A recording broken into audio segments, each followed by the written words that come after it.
Welcome. It's Morning Motivation with AthinaElaiya. Thank you for joining us. It's always a blessing to have you on our channel, where it's our mission to share a piece of forever together.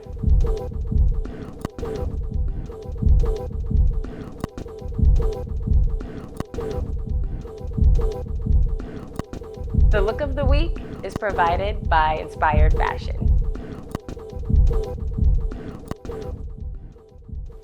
Welcome to Morning Motivation. Thank you so much for being on the show, Rachel. I'm super grateful.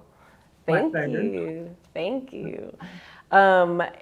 Rachel is a phenomenal writer, and she just came out with a book.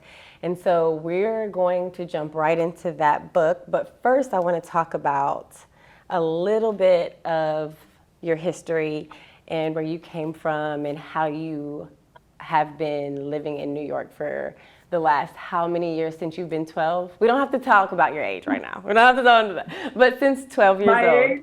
We don't have to. It's okay. Talk about my age? No. Like, listen, first of all, you have no age. You're timeless, okay? You're timeless. But you've been in New York since 12 years old. Can we talk about a little bit about your history and where you're from and all those goodies? Yeah. As Athena said, I've been in New York for a while. I reside in New Jersey right now, but I still, I would say most of my business is conducted in New York. Let's see, really quickly, I was born in Menominee, Wisconsin. Most of you haven't heard of it, and you're like, how the heck did that happen? Great question. I'll probably answer another time. But yeah, I was born in Menominee, Wisconsin.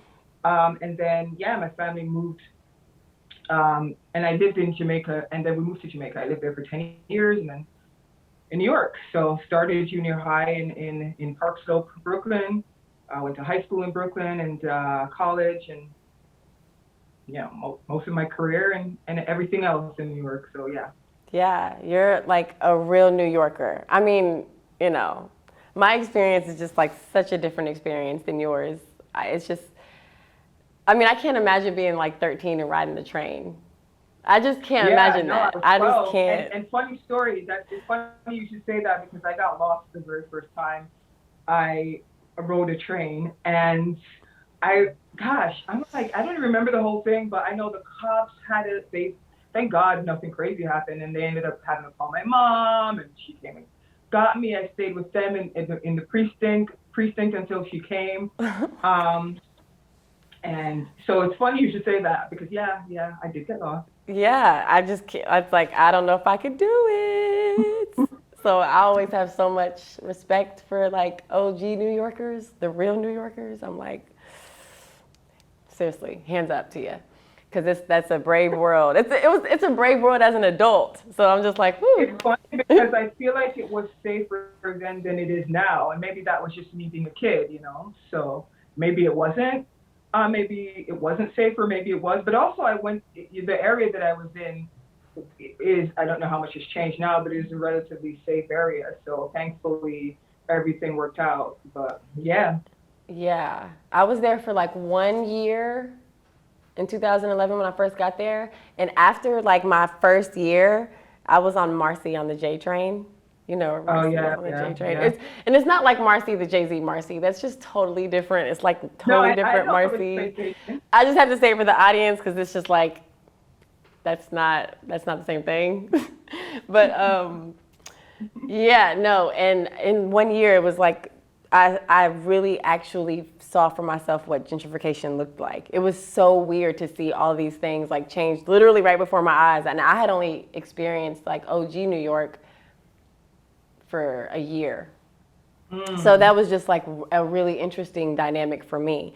But it's changed a lot. Yeah, it's changed a lot. And so, okay, so let's talk about your college life because I wanted to go to the school that you went to. So I kind of want Did you? I wanted to go to FIT. I didn't want to tell you while we were talking earlier, but yeah, because fashion marketing that's what I went to school for, fashion marketing. That's your thing? That's my thing, girl. And psychology. Okay. So yeah, so I was like, oh, okay, cool. So talk to me about FIT for all the people. Like there's there's so many people I'm sure who want to go to FIT. So if they could hear a little bit from you, I think that would be really cool.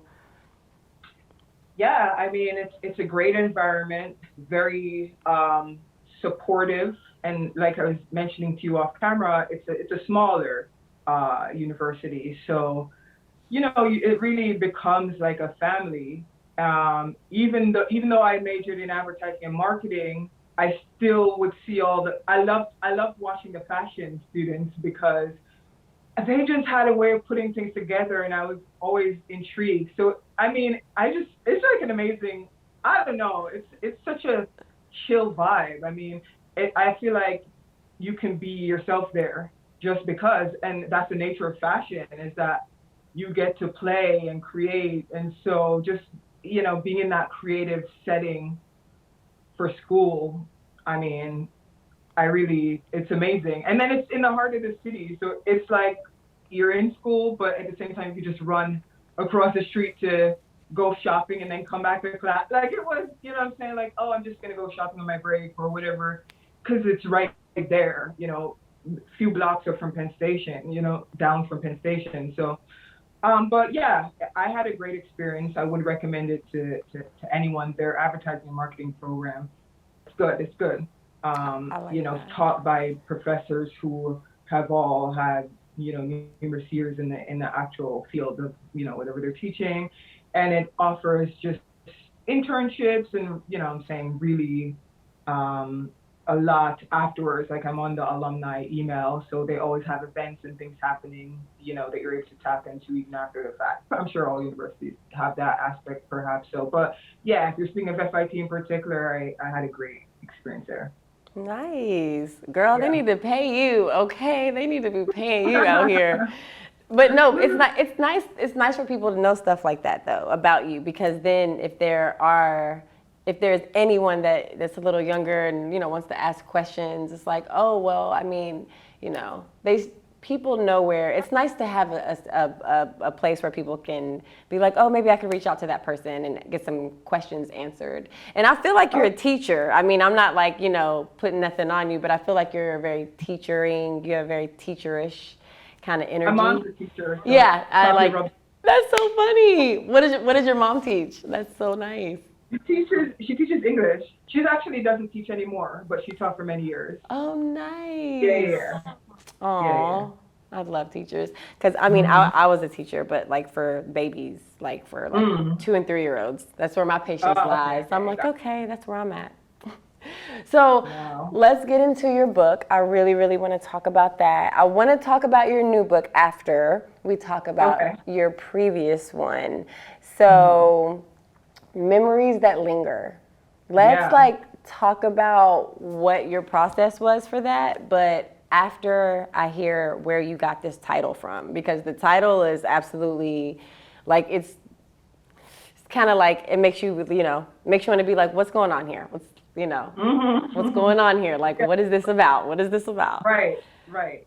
So that's actually a short story. It is very short, but I do have that under the fiction category because there are aspects of it that I changed, in terms of where the main character Aisha grew up and certain dynamics of her family. But at the same time, it is nonfiction in a sense too, because I pulled from some of the things that I experienced as a child and into adulthood. So in a lot of ways, the protagonist Aisha is me in a lot of ways. But yeah, it's really centered around a young lady and her family dynamics and her dealing with a lot of the dysfunction and trauma and all else that she experienced in her way of working towards healing. So that's the long and short of the premise behind that's the premise behind of it. that. And because I was pulling through, like I said, a lot of my experiences and healing different things, it really wasn't that hard for me to create her character. And that actually just came to me. I had this tendency to go to bed real late sometimes, and I'm just up. And actually, a lot of my writing comes to me late. So as I'm up, I'm like, oh, da da da. It's 12. When I think I opened the story with saying 12:04 a.m. and that literally was true. It was that time.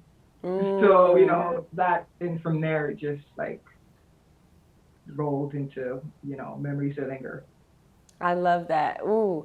So you already kind of went into the process of it, but where did the name Memories That Linger come from? Like where did that title actually, like what was the root of that? No, because that's literally what it is. The memories are lingering. The memories do linger, and So do you feel like it the was reason kind of these like memories a, linger.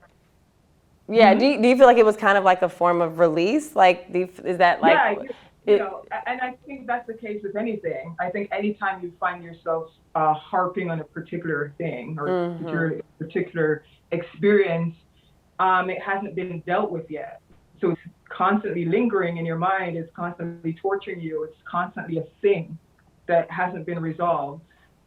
And so yeah, that's really what it that really um certain things that you go through are, I find, I don't know, man, like the healing process is very different for everyone. A lot of people will say like, oh, you should be over this by a certain point, you should be over that by a certain point. And not to me per se, but to me in general, people say like, oh, like duh, but things happen for different people at different paces. People respond to different things in different ways.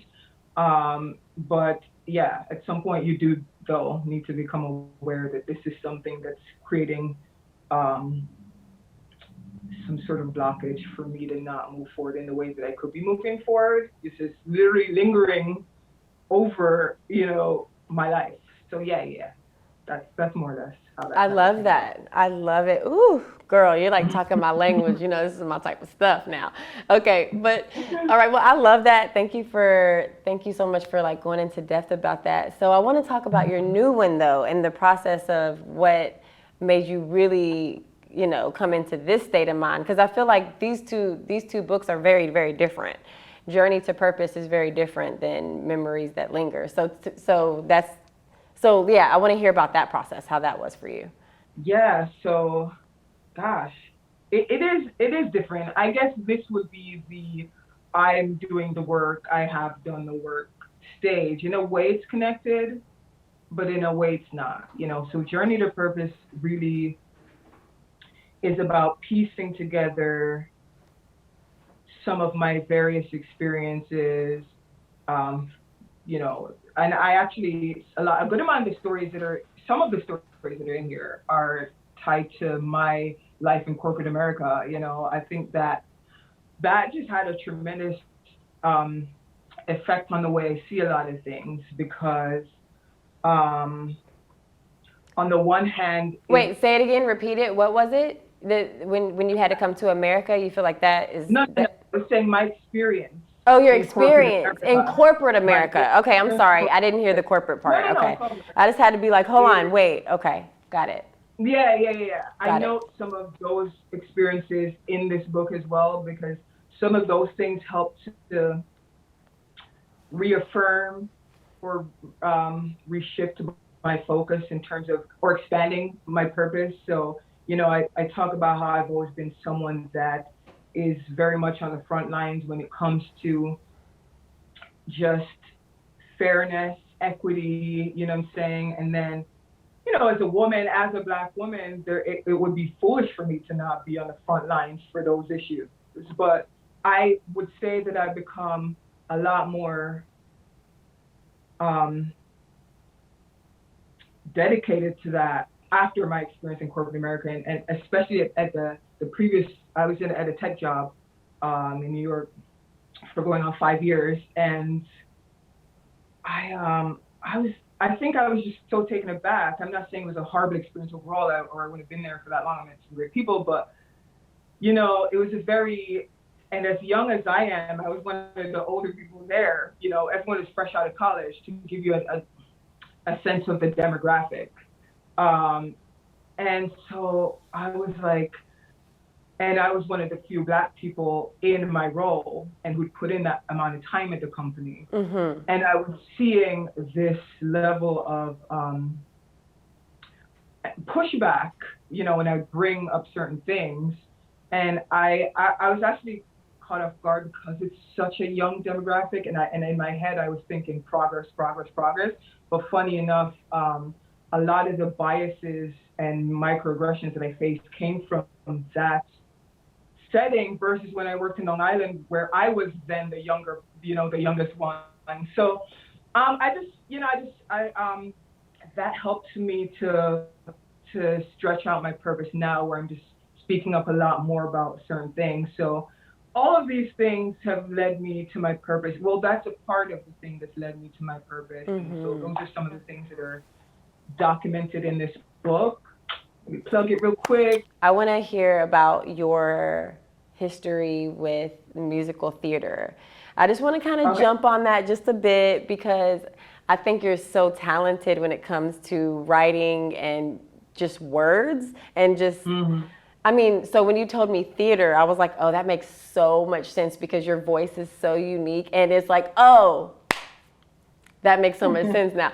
So if anybody does, I mean, I would love, like, if you check Rachel out, also check out her music. We're not going to talk about that right now because she's working on some stuff. We're not going to talk about it, okay? But still, just also check it out because she has such a unique voice and I think it should be heard. So go ahead and you're welcome. I really love it. Like, it's genuine. I'm not like, oh girl, it's good. I'm like, no, I know you are. Yeah. You have such a distinctive, like, powerful voice. It's just like something, it just like kind of comes from somewhere else to me. It kind of comes from like, very Mother Earth energy, which is funny because you're Earth sign. But anyways, so talk about that for me, how it was like when you started and your process and,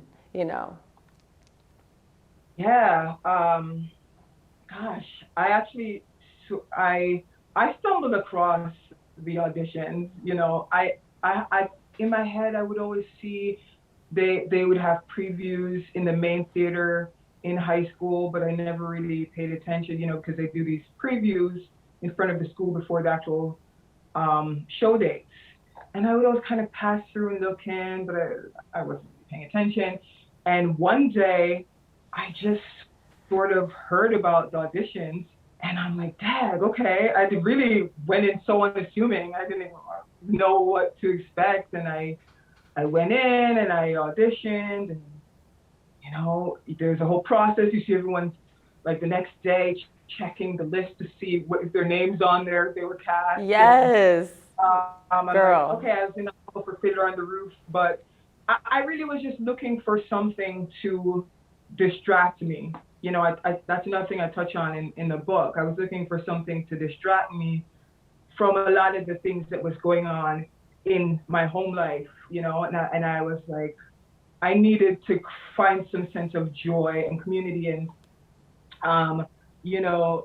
my mom was busy outside of working 6 or 7 times a week. So not just a teaching, but then on weekends sometimes outside of that. So, I was a lot of, and I have 2 older brothers, but they're doing their own thing. So it really was just finding something to feel like I'm a part of. And that's what musical theater did for me. I always talk about this every chance that I get, that I have this unwavering loyalty to the arts because of this, because of how powerful I experienced it and know it to be. So gosh, man, I look back on those times with such fond memories, just sitting backstage, watching the show from backstage, getting everything. That was the first time I ever wore makeup. Before then, I didn't even know, what was that, just wasn't a thing. And I just remember the girl doing my makeup and me just being like, dag, like, I didn't know that world. It just wasn't a thing for me, you know what I'm saying? So there's a lot that it opened me up to. It's a beautiful experience.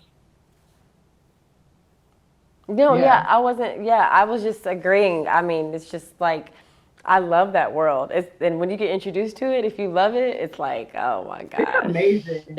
I still sit around and sing some of those songs in my apartment. Yes. So, so one of your gifts is that you've, I guess, always had this sense of wanting to be a performer since you were young. Can we, get into that? Are your parents performers? I know your history is your mother and father are Jamaican. So did they have any musical history or any writing history, any of your talents and gifts? Did they have the same? Yeah, I mean, both of my parents write. Well, your mother's a Um, teacher, so I mean, of course, she's yeah, like literally an yeah, English teacher. What about your father, though? yeah. My dad has an amazing voice. Like, not it's Wow, so you literally got half and half, really, that Rachel? falsetto is insane. I was like, okay, okay, okay. Yeah, yeah, yeah. So they are very creative people. And I suppose that rubbed off on me. Of course. Was there what was the follow up question? Oh no, girl! I answered my own question. I was like, "What do your parents do?" And I remembered your mother Oh is a yeah, yeah, yeah, teacher, yeah, yeah. so I was like, They "Okay, both. what does your father do?" That's amazing. You literally have half and half. You literally have these gifts, both of these gifts from your parents. That's amazing. Wow, Yeah. that's really cool that you have both of your parents as well. That I think speaks volumes for a lot of people as well. Not that everything has to be perfect, just because it's a No, two-parent trust home. me when I say everything has not been perfect. Yeah, You I'm know, hearing your journey. I feel yeah, like you're such a healing person. People don't know that the people who are really healers, and like sometimes honestly the people who smile a lot, they are some of the people who've been through the most. It's like, and I feel like you're one of those people. I never hear you complain, girl. I don't think I've ever heard you complain one time on Instagram. I mean, you might say something that you don't like, or yeah, yeah, or yeah. repost No, something you I don't like. definitely I will rant about some stuff that I don't like for sure. Yeah, but I never see like that's a different energy than being like, Yeah, yeah, yeah. you know what I mean? So I mean, I just think that that's such a special energy because everybody that can't always be taught. It's like that's a really self-learned process. So Yeah, I yeah, mean, it's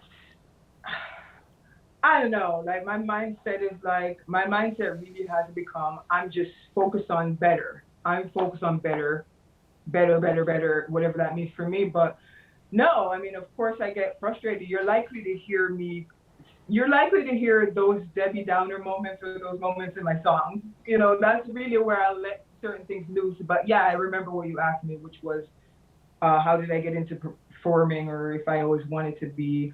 I didn't initially set out to be a performer. I just liked the way that I could connect with people through being on stage and through using my voice in that way. Because that's what art is. It really is something that you create and you connect with people in some way, yes, whether good or bad or whatever controversy, whatever the case is. That's what it does ultimately in some way. absolutely. Yeah, Yeah. I can't function without artwork, and that's just like if I'm not creative, I'm probably struggling. It's just like what's I mean, happening for me. Like if I'm, yeah, it's but I go through moments of like I just can't like a lot of people are like just because I was performing a lot in New York prior to the pandemic and I had a lot of shows lined up literally that month when they shut everything down. And so now that everything is open, a lot of people hit me up and they're like, how's music? How's music? When's the next show? And I actually haven't been in that headspace. So I was like, oh, yeah. Like a lot of people jump right back into performing and and it's only recently that I reconnected with a good friend of mine, and he sent me some instrumentals, and I was like, even then I was like so resistant. I'm like, man, I'm not even in that. But then I'm like going back and listening, and whenever the instrumental is real dope, but eventually he's gonna pull something out of me. So I'm like, hey, okay, okay.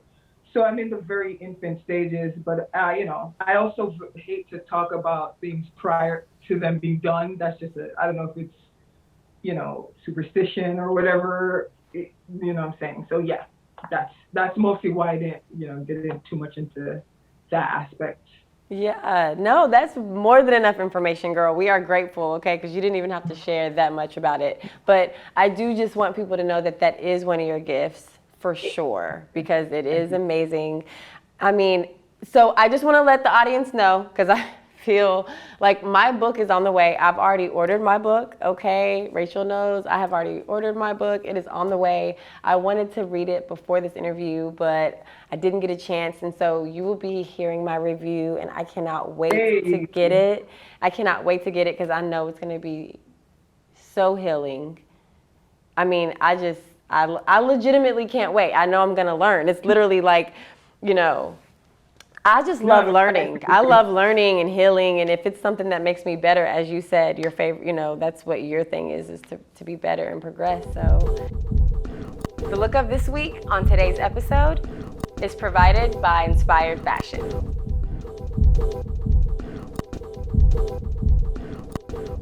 So I just want to thank you so much for being on the show. Rachel, I want you to drop your handles. You have been amazing. You're such a light. I mean, thank you for doing what you do because, you know, the world needs this book, and I can't wait to get mine, and you guys go get yours. So drop your handles for us. You don't have to spell it or anything, baby doll. We're going to put it down there, so just let us know what it is. It can be one or both. Do you have a handle for your book page? I do. I mean, it's under Pulse for Purpose, but I also post it on my main page. Okay, yeah. So we'll do both. We'll list both. Yeah. Okay. Yeah. So can you tell us those? Am I saying it or? Yeah, say it for us. Yeah. Okay. R the Storyteller, and then Pulse for Purpose. Yeah. Nope. You don't have to do that. Oh, okay. Nope, you don't have to do that.